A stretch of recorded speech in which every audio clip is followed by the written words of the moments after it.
Doctor BR Ambedkar 135వ జయంతి సందర్భంగా కోవూరులో ఘనంగా కార్యక్రమాలు నిర్వహించారు.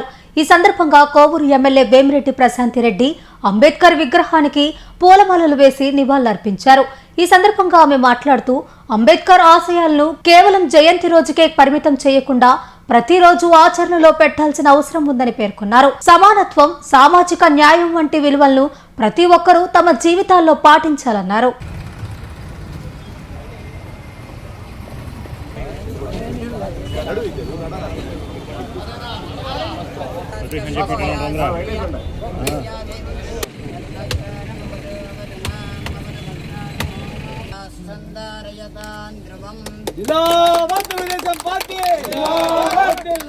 చంద్రబాబు నాయుడు గారి నాయకత్వం.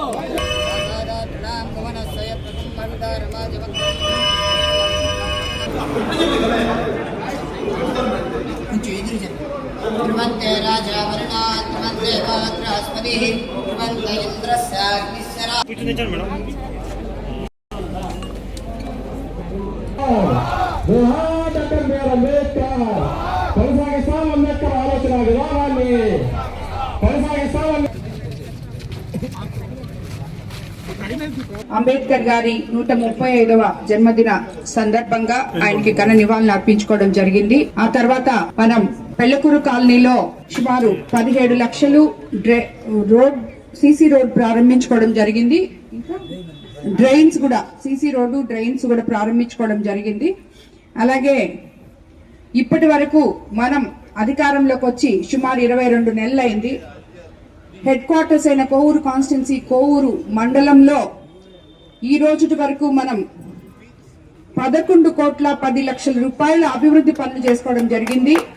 అలాగే 61 చెక్కులు సిఎంఆర్ఎఫ్ ద్వారా 72,90,000 రూపాయలు మనం ఇక్కడ ఉన్న అనారోగ్య స్థితిలో ఉన్న ప్రజలకి మన ముఖ్యమంత్రి చంద్రబాబు నాయుడు గారి ద్వారా ఇవ్వడం జరిగింది. ఈ రోజు మీరందరూ తెలుసుకోవాల్సింది, మన పార్టీ అధికారంలోకి వచ్చినాక ఏ రకంగా అయితే చెప్పామో మనం ఒకవైపు సూపర్ 6 పథకాలు, సంక్షేమ పథకాలన్నీ పూర్తి చేసుకోవడం జరిగింది. అలాగే అభివృద్ధి పనులు కూడా ప్రతి మండలంలో ప్రతి గ్రామంలో మన కోవూరు కాన్స్టిట్యున్సీలో ఎన్ని మండలాలు ఉన్నాయో ఎన్ని గ్రామాలు ఉన్నాయో అన్నిట్లో కూడా అభివృద్ధి పనుల్లో పల్లెలు పట్టణాలుగా మారబోయే రోజులు ముందు రాబోతున్నాయి. ఇంకా కూడా మనం ఎన్నో అభివృద్ధి కార్యక్రమాలకి శ్రీకారం చుట్టబోతున్నాం. అవన్నిటికీ కూడా మనం ఈ రోజు మన ముఖ్యమంత్రి చంద్రబాబు నాయుడు గారికి ధన్యవాదాలు తెలుపుకుంటున్నాం. అలాగే మన తెలుగుదేశం పార్టీలో ఎంతో అత్యున్నతమైన పథకమైన అన్నా క్యాంటీన్ కూడా మనం రేపు ఇక్కడ పక్కనే ఓపెన్ చేసుకోబోతున్నాం. అది రేపు మన సీఎం గారి ద్వారా ప్రారంభం జరగబోతుంది వర్చువల్ గా. మనం కూడా ఇక్కడ రేపు మధ్యాహ్నం నుంచే మధ్యాహ్న భోజనం పథకం ఇక్కడ ఎలాగైతే మనం అన్న క్యాంటీన్లలో ఇస్తున్నారో అది మధ్యాహ్నం 1 గంట నుంచి ఇక్కడ స్టార్ట్ అవబోతుంది. అది ఎట్టి పరిస్థితుల్లో లోకల్ నాయకులు రేపు స్టార్ట్ చేస్తారు. నేను కొంచెం లేట్ గా వచ్చి స్టార్ట్ చేసిన వాళ్ళు నాకు వేరే ఒక ప్రోగ్రామ్ ఉంది. అందుకని ఇక్కడ స్థానిక నాయకులందరూ అన్ని మండలాల నుంచి వచ్చి కూడా అన్నా క్యాంటీన్ ని రేపు ప్రారంభించాలని చెప్పి కూడా నేను అందరినీ కోరుకుంటున్నాను. అదే విధంగా మీకందరికీ తెలుసు, ఎప్పుడో ఇంతకు ముందు ఆగిపోయి ఉన్న ఈ సచివాలయాన్ని P4 కింద, ఇది సచివాలయం 3 ఆగిపోయి ఉంటే P4 కింద దీన్ని కంప్లీట్ చేసి సచివాలయం 3 కింద ఫ్లోర్ లో పైన P4 ఆఫీస్ కూడా మన ముఖ్యమంత్రి చంద్రబాబు నాయుడు గారి డ్రీమ్ ప్రాజెక్ట్ అయిన P4 ద్వారా అందరికీ మంచి జరగాలి అని ప్రారంభించే ఈ ఒక్క మహాయజ్ఞానికి ఈ రోజు మన కోవూరు కాన్స్టిట్యున్సీలో ఒక ఆఫీస్ ఇక్కడ ఏర్పాటు చేసుకోవడం జరిగింది.